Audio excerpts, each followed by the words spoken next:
Con mucho cariño para todos ustedes, mujer huamanguina.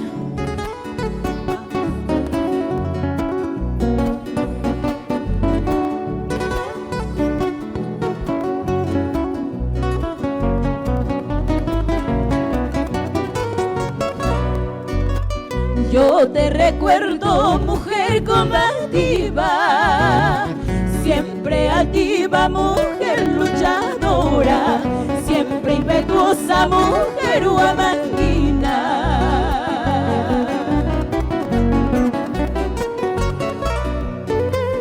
Ni los torrentes ni la inmensa pena no te sacuden cuando amamantas, ni te acobardas ante la pobreza.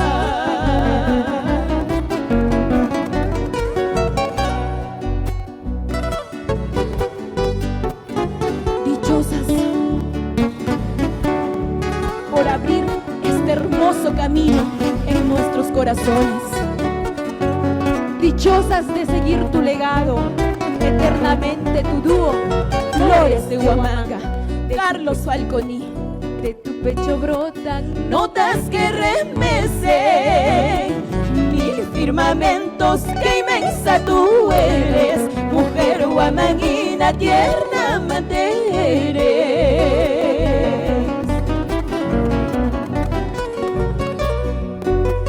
Ni los torrentes ni la inmensa pena no te sacuden cuando amamantas, ni te acobardas ante la pobreza, ni te acobardas ante la pobreza.